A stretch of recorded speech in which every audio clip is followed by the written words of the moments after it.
I know y'all have been missing the upcycles. I've been missing them myself. So in today's video, we're gonna go back to the upcycling train and we are going to make one of these little dusters that I've been a little bit obsessed with lately. I'm not sure exactly where the obsession came from. I'm gonna blame Pinterest because that's where a lot of the obsessions kind of start from. I took that top, the curtains, some other little doodads that I had in my stash, and turned it into this lovely jacket, duster, tunic thing. I'm not really sure what to call these creations that I'm making. I don't know technical terms. I'll give you some of the tips and tricks that I kind of went over, some of the things that I learned, because it's always a learning adventure in this side of the internet. So grab your sewing gear because you haven't grabbed it in a while. I know. Grab your sewing gear and let's get into it. Every time I go to the thrift store, I've been seeing these like little jacket type things. Now this is an example of one that I made like a while ago, and I actually hate the way that it turned out, and I'm gonna end up turning it into something else, but that's another video down the line. At the same time that I got this little jacket thing, I found another jacket that I thought was pretty cool. It doesn't quite fit me, but I had an idea in my brain of what I wanted to complement it with something from my stash. It kind of looked like an army type thing, but it wasn't. I'd gotten these curtains from a yard sale like a few months ago, and they had this little like fringe on them. Now, let me tell you a little story about these curtains.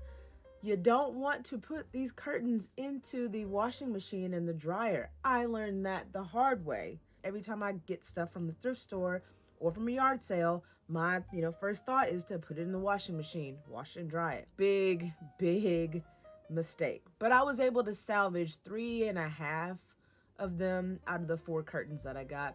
I love the little floral pattern on them. I love the little fringe, and I knew that there was something that it was going to go really well with. So when I saw this jacket at the thrift store, it really had a lot of life to it. I knew that there was something that I could do to give it a little bit more pizzazz. It had this cute little floral trim, and I was like, okay, let's see what we can do with that. In addition to the jacket that I had, the curtains that I mentioned before, some of those pieces of trim were already falling off from my mishap in the washing machine. So I went ahead and just trimmed those up because those were just going to get in the way. And the ones that were left, I decided to fluff those up and kind of make them a little bit better looking.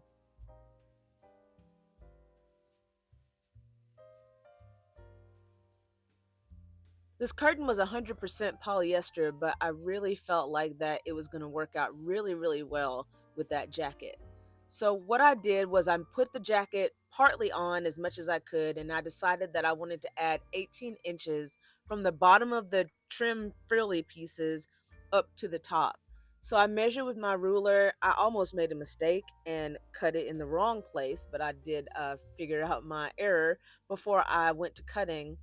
I originally was going to do 17 inches, but then I decided 18 inches from the bottom of the fringe to the top of the piece was going to give me plenty of length to go on the green piece. So I went around the edge of the curtain and I measured 18 inches and then took my rotary cutter, and anywhere there was a gap in the little fringe, I just cut a piece to that size widthwise, and then lengthwise I went to the 18-inch mark that I had measured before. I did give a little bit of a curvature whenever I cut the top, just because I thought that that would give a nice shape whenever I attached it to the bottom of the green. But you don't have to do this curvature. You could go straight across and it'd be just the same. I did a little curvature because I was going to be doing some pin tuck ruffles whenever I attach it to the bottom. But I did not really use any sort of like perfectionism or any sort of like rhyme or reason. I did want to just make sure that the length was as close to that 18-inch mark as possible. So I used my previous cut and used that as a guide to cut my other pieces. The pieces that I wasn't able to use, I actually utilized those as appliques, and I'll show you how to do that later on in the video. I just went through all of the pieces of curtain that I was able to save. There were some that did not make the cut, so I just pulled those out. This is me fluffing up the little pieces of trim, also utilizing any big pieces of flowers that I could for the appliques. also wanted to add some lace to this. So I've got some different types of lace, some that I've had for a while, some that were cut into pieces. So the ones that were cut into pieces actually worked out to a very, very good size that I could attach to the pieces of curtain that I was already cutting out. So what I did was I took those pieces and laid out a few. I was actually going to use these for a different project, but that project has kind of taken a back burner to some other things. Once I got the pieces of lace that I was going to use laid out, I decided to go ahead and get my appliques squared away. Got out my fusible web. Now this, if you're not familiar with it, this is called Heat and Bond Light. Now there's different versions of Heat and Bond, but the Heat and Bond Light you can actually sew through, and it was a good weight that was going to attach to the jacket. Now there's like a rough side that's got the adhesive, and then there's the paper side. And I'm going to take some of the flowers that I want to use for appliques. Now I'm not going to cut them super duper detailed until I adhere it to the fusible. Once I bond it, then I'll cut it out closer to the shape that I want it to be, and it'll all work out better in the end.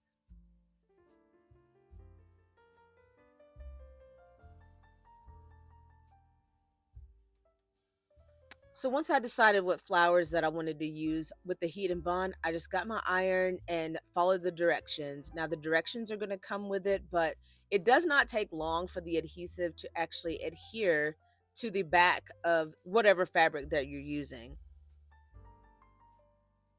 If you're a little bit unsure about your skills with your iron, then you may want to use like a piece of parchment paper on top of it so that you don't get any of that adhesive on your iron. Since I wasn't doing a really big area, I wasn't really like that worried about it. But once I got everything bonded, I decided to cut out my applique.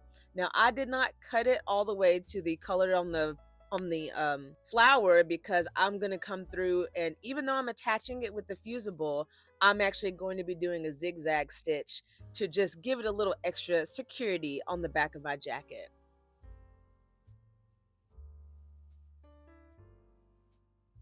Once I decided the placement for all of my appliques, I played with this for quite a while because that's always the creative part of making an upcycled item.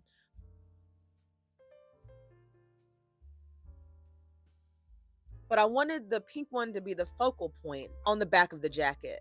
So once I decided that that was where I wanted to start with, I peeled the paper off and then took it adhesive side down and decided my placement. And then once you put your placement down and once you put some heat on it, that's pretty much it. It's not gonna move and it's not gonna go anywhere. Now you can do this whole process without the fusible, but I just personally like the stability of using fusible, and I already had some in my stash, so I decided to use it. But do not think that you have to have this fusible to make appliques. You do not need it. You can just pin the crap out of it and just make it happen that way. I just like to use the fusible because it's just a security thing, I guess. Once you get that first piece, then you can just go ahead and add all of your other pieces. You can overlap them, you can put them side by side, whatever that you want to do. This is the fun part of the jacket. It's where you get to use your creativity and just kind of design something that works for whatever project that you're doing. I, used my brain and just decided to put this here and put this there. Again, that's the fun part. Like I was saying, I used a zigzag stitch to kind of go around the edges, and in the midst of that, my bobbin ran out and it also broke. I have never had a bobbin break like that before, but yeah, that is something that can happen with plastic bobbins apparently. But after I got all that changed, I went back to putting my zigzag stitch and everything worked out without a hitch. Did not mean for that to rhyme, but it did, so it works. Once I got all my appliques done, I went over to my serger and decided to attach the lace and the curtain pieces together to make the skirty part of my little duster.